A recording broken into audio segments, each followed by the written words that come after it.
Hey, this is Glover Teixeira, UFC light heavyweight champion. Hi, I'm Robbie Lawler. What's up, fight family? This is your favorite MMA coach, Thiago Alves, the Pitbull. Hey, what's up, guys? I'm Pedro Munoz. This is Mike Brown. Guys, I am Alexei Alenik, and welcome. And welcome. And this is We Want Picks. And you're watching We Want Picks. To We Want Picks. We Want Picks. To We Want Picks. To We Want Picks. Hi, everybody from American Top Picks.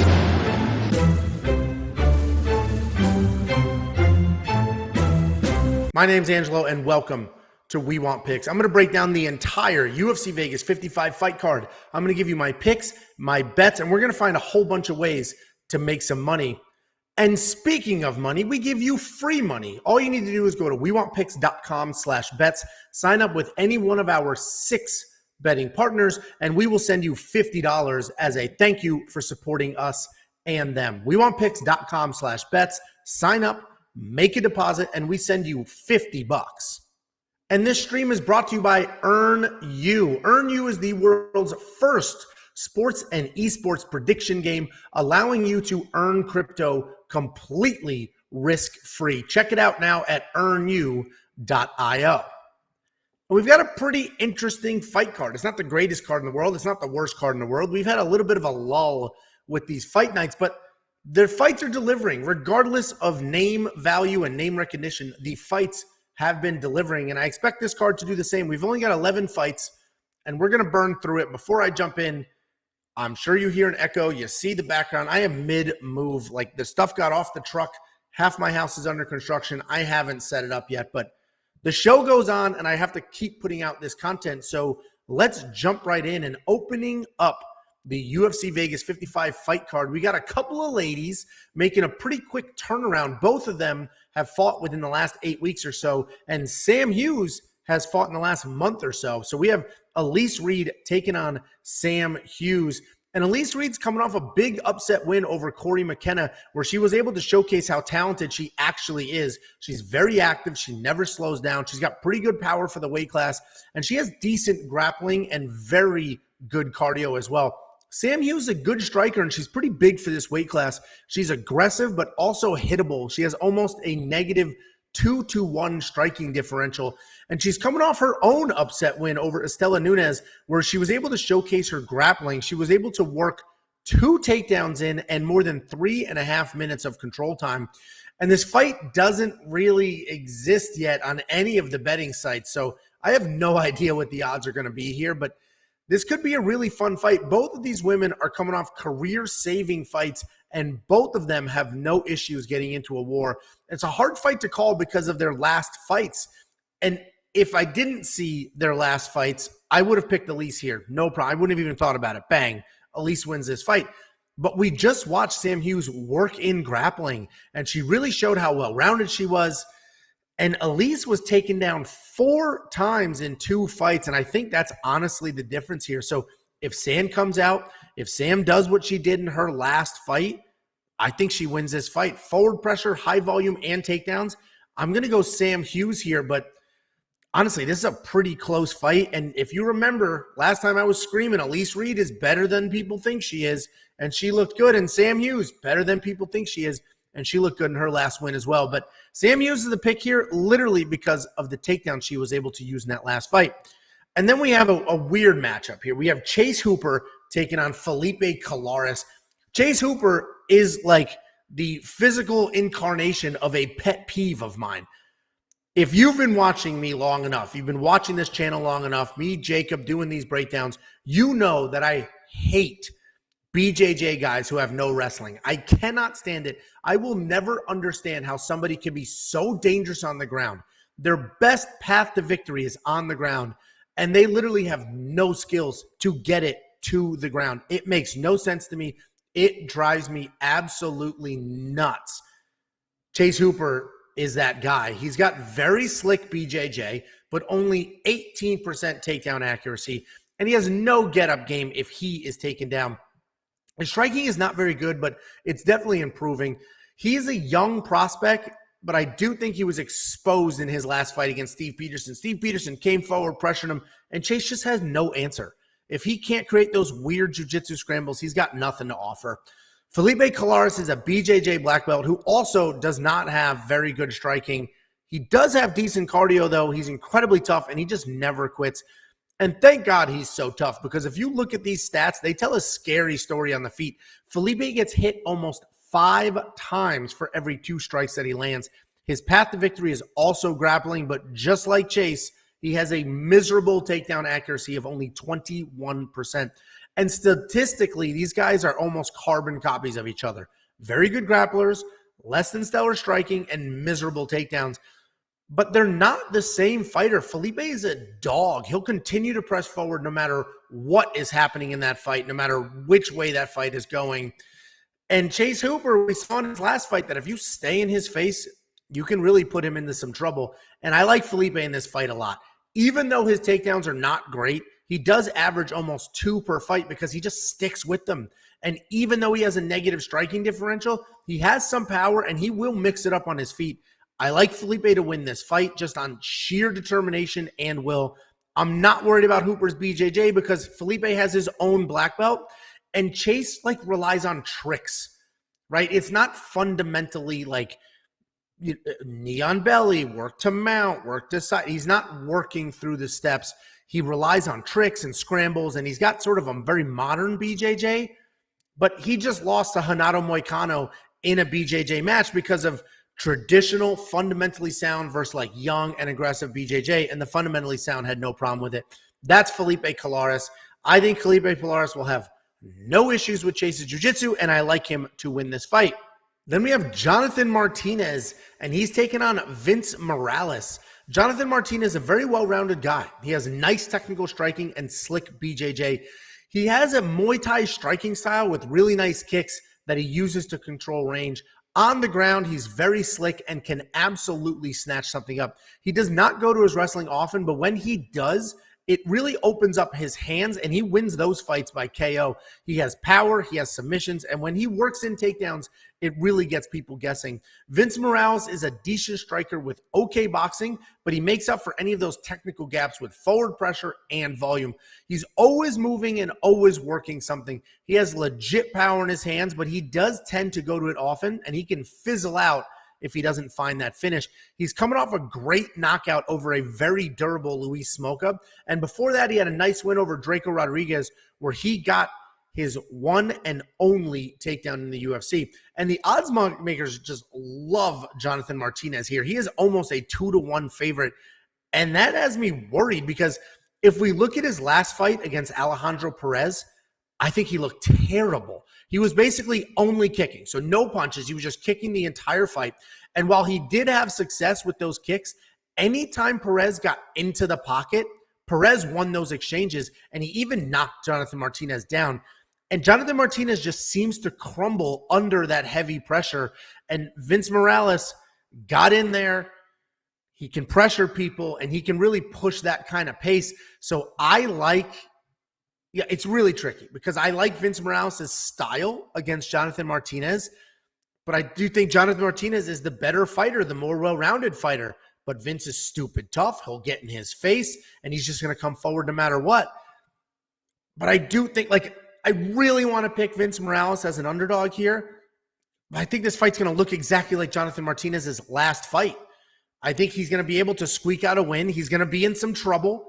He's going to have some issues with the pressure, but he'll still be able to pull it off. So Jonathan Martinez is the pick, but I'm going to figure out a way to bet on Vince Morales. I may do my famous plus 3.5 bet where I buy a full round on the judges' scorecard because I think Vince Morales can absolutely steal a round, push that pace, make it happen. I don't know if I'm going to place that bet. We'll see what the odds are. But if you want to place a bet like that where you just buy one round on the judges' scorecard, Vince Morales just has to win one on his own, you can take that bet. You win that bet.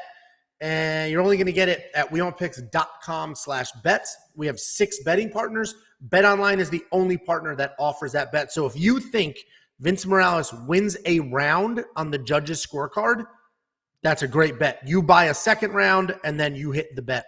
And if he wins the fight outright, obviously you hit that bet as well. So tricky fight because styles make fights. Jonathan's a better fighter, but Vince Morales, his style, absolutely the better style in this matchup.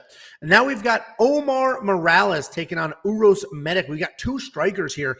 Omar Morales is a good kickboxer with really nice kicks and solid takedown defense at 63%. But if you remember, it was more than 90% before his last fight.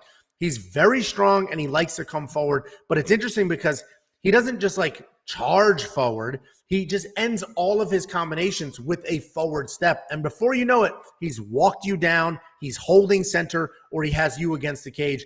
He does not have a ton of offensive takedowns in the UFC. Specifically, he has 3, but he is at 100% takedown accuracy. And he may use it in this fight because we get striker versus striker. And sometimes when you get that, one of them is going to go to their wrestling. And Uros Medic, also a striker. He's got legit power, fantastic technique. He comes out fast, and he can be a bit wild. He is absolutely a kill or be killed first round type fighter, and he has a 100% finish rate in 8 fights and has only seen the second round one single time, and it was less than a minute into the second round. Coming into his last fight, we didn't know how he would handle adversity, but we do now, and it's not very well. He was taken down easily. He offered nothing on the ground and then was just blasted until he was submitted. But with that being said, he has speed, he has power, he has legit killer instinct, and when he smells blood, he goes for broke. And it's an interesting fight because we have 2 strikers coming off of losses where they were dominated with the grappling. Striking-wise, I think Uros is the more dangerous guy and the more technical guy. But Omar is definitely the more well-rounded fighter as a whole, and he has the ability to mix things up well. I think Omar's strength and a touch of that grappling that we've seen will be the difference here. So I think Omar will win a decision, but he needs to survive that first round, and he definitely needs to work in some takedowns to get himself out of that danger. And then we've got my buddy Parker Porter taking on Jailton Almeida. Full disclosure, Parker Porter and I are actual friends in real life. I used to manage him in his career, went to his wedding. Like, him and I are friends in real life. So I'm going to try not to be biased here, but, you know, it's very hard. Imagine breaking down one of your close friends or one of your good friends in a fight. So Parker Porter, he's had a solid run in the UFC. He has put together 3 wins in a row. He literally set the significant strike record and then broke his own record. He debuted on short notice out of camp and a few weeks after becoming a father the 3rd time against Chris Dawkins. So people love to go back to his UFC debut and be like, well, Chris Dawkins smoked him. I'm telling you right now, the dude was like 300 pounds when he got the phone call, was not in a training camp, literally had like a 2-week-old baby. That is not an ideal situation to step into a fight with Chris Dawkins. But since then, he has had 3 solid wins. He sets a really tough pace, and he has incredible striking volume. He lands more than 7 significant strikes per minute, and that's a ridiculous number for any weight class, let alone heavyweight. Parker has fantastic footwork, solid power, and underrated wrestling. He took Alen down 2 times in that fight and earned literally 6.5 minutes of control time in that win. Jailton Almeida is the real deal and a great prospect. He has powerful hands, incredible grappling, and all of his wins are by stoppage, and that's because of his nonstop pressure. He will come in hot and relentlessly work for a takedown. Once he's on the ground, he will chase submissions, and he'll hit you in those transitions. The issue, however, is he does take risks that he really shouldn't, and he does end up getting swept and being put into bad positions when he's chasing those finishes. And it's a weird fight. I'm not sure why this was even put together because Jailton is a light heavyweight. And he's not, he's very big for that weight class, but there's no reason for him to be moving up to heavyweight. And this isn't not a weight class move. This is a one-and-done fight for Jailton Almeida. He's not reinventing himself at heavyweight. So I really don't know why this was put together, but either way, we got Jailton Almeida moving up to heavyweight. He's taking on Parker, and Parker's not the biggest heavyweight in the division, but that actually works to his advantage because he's fast, he's mobile on his feet. I expect Jailton to come in aggressive, look for those takedowns, but Parker has massive hips, massive legs, and he's really hard to take down. Again, I'm stupid biased in this fight, but I like Parker. I mean, people see that he has all decision wins in the UFC, and they think that's a bad thing. But in this fight, his ability to push a pace and stay in there for 15 full minutes will help him. Jailton Almeida can't get to the third round, and not like negative, like, oh, he can't get there. He just hasn't been there. We don't know what his cardio is going to look like. We don't know how frustrated he's going to get once he hits. Like, look at a Parker Porter fight. His legs are tree trunks. We don't know what Jailton Almeida is going to do once he shoots into those tree trunks and can't get the takedown. So I like Parker here. Again, he's a friend of mine, but I think he can stuff those takedowns, stay busy, frustrate Jailton Almeida, and just ride out another decision win in the UFC. So Parker Porter, the biggest underdog on this entire card, but I'm rooting for him, I'm pulling for him, and I have faith. Then we've got Joseph Holmes taking on Alen Amedovski. Joseph Holmes is coming off a short notice loss to Jamie Pickett in his official UFC debut, but he did have some success in that fight and ultimately lost because he gave up 2 takedowns. He is a massive 6'4" with an 80-inch reach, but he tends to stand upright and he doesn't use his reach as well as you would like, and he uses it in his grappling, but not so much as striking, if that makes any sense. In his grappling, he's very long, uses that length really well. In his striking, he's vertical and doesn't really use that length really well. Holmes can be low volume at times, but he does engage. He likes to strike and move until he can wrap you up and work a takedown. On the ground, he's a solid brown belt and he controls pretty well. Alen Amedovski was undefeated coming into the UFC, but he lost his first 2 UFC fights, and he has been on the shelf for almost 3 years. Alen is a powerful striker who chases knockouts. He does have holes in his grappling game that have been exploited in the past, but we have yet to see any grappling or wrestling whatsoever from him in the UFC. And I like Joseph Holmes here. I love his size. I love his versatility. He can strike and he can grapple. He had 2 takedowns on the Contender Series, and when he threatens to grapple, it really opens up his hands. I wish he had a bit more volume, though, but I still trust him to win this fight. My only concern here is Alen's layoff. It's such a long time. It should be a problem for Alen, meaning there should be some rust in there, but he has had fights booked in that layoff, so he has prepared for fights, and it's always possible when you get this long of a layoff that somebody comes out new and improved. But with that being said, Holmes is the pick. I will likely stay away from this fight betting-wise, but I do like Joseph Holmes to get it done. Then we've got Eryk Anders taking on Jun-Young Park. Eryk Anders is a wrestler with pretty good striking. He mixes his punches and kicks together really well, and he has okay speed. He does keep his hands a little too low, which has gotten him trouble in the past. His path to victory in most fights is his wrestling, and I'm saying wrestling and not grappling because he isn't really looking for submissions. He's just looking to take you down, work from there. He keeps you there. He beats you up. And what he does a really good job at is when people look to stand up. So he takes you down. He's got you against the cage. He's working from there. And as people are standing up, he will literally completely disengage and then just start throwing strikes. So instead of scrambling to try to hold you down, he'll let you work up. And when you're like halfway up, he backs off and then just comes running back in with those punches. And it's actually worked really well for him in the past. Jun-Young Park has a very nice jab and good cage control with solid setups and takedowns. He's good everywhere but dangerous nowhere, meaning he doesn't really have the power to knock you out. He doesn't really have, slick enough submissions to catch you or work from there. But he does grind out solid wins, and he did so against Tafon Chukwi, Marc-Andre, and a couple of quality opponents. He's got solid striking differential of around 5-4, and he averages almost 3 takedowns per fight. He's got enough cardio to maintain a pace for a full 3 rounds. And these odds surprise me here because Park is a 2-1 favorite, and I thought for sure Anders would be the favorite here. And I like Anders in this fight. I think his toughness, his power, his wrestling, I think all of those will be the difference. Park is definitely the better overall fighter, but like I said before, he's not dangerous. His striking is not going to be enough to knock out Anders.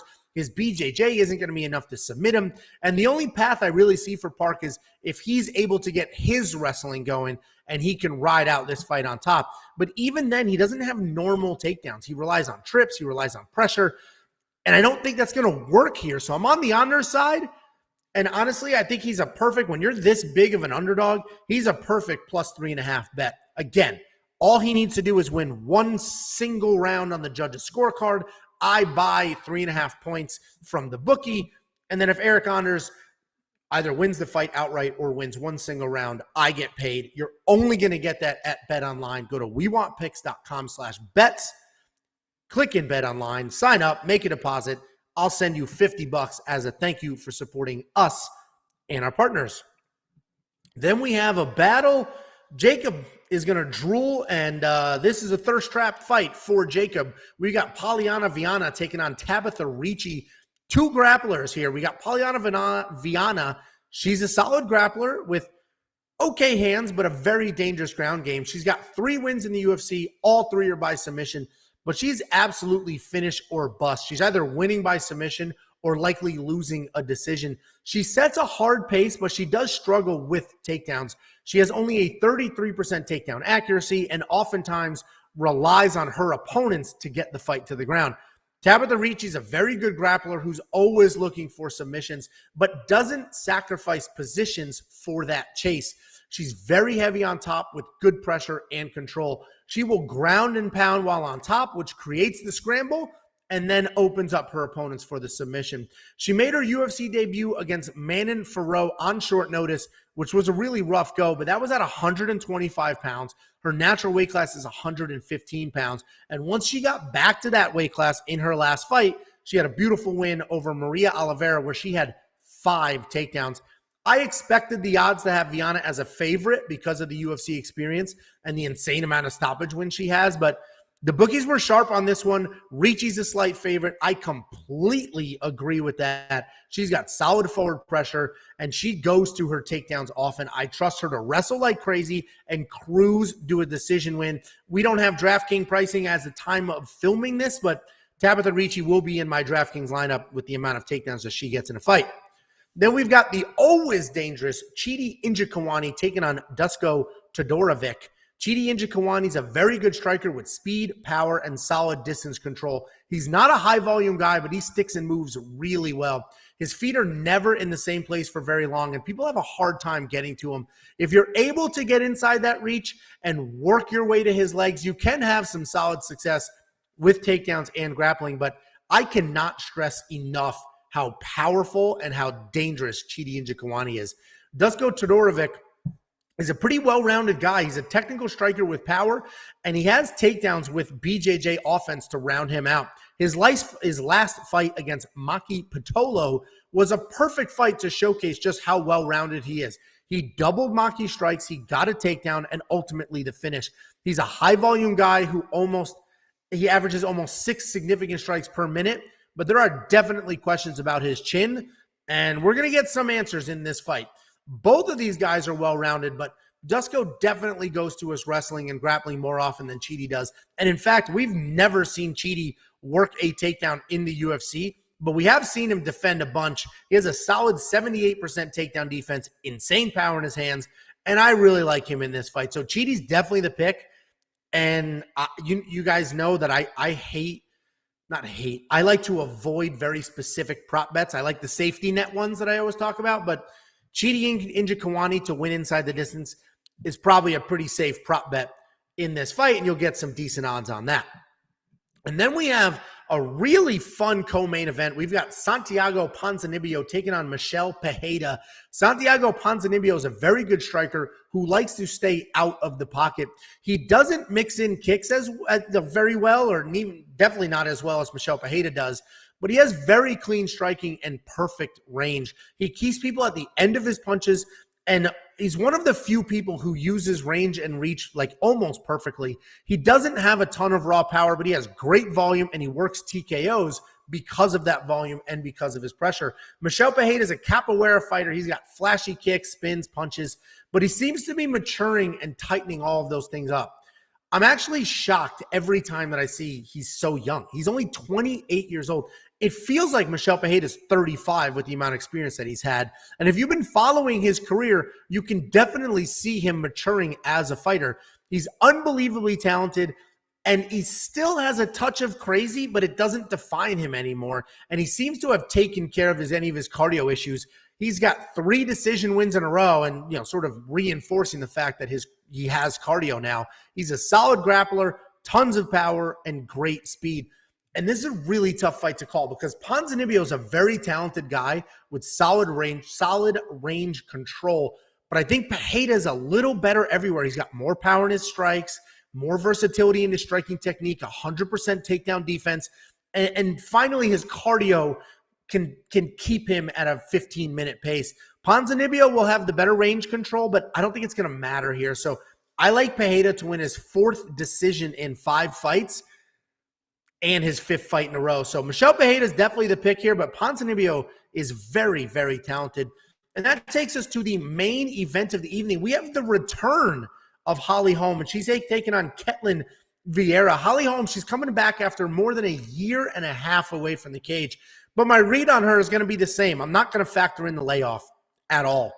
And it's weird because in some fights I do. We just broke one down. But in this fight, I don't think Holly Holm's the type of fighter that time away is going to matter for her. And if you look at her, she's got 12 fights in the UFC, but it's over like 10 years. She has not been a very active fighter. So her being out of the cage is not really a factor for me here.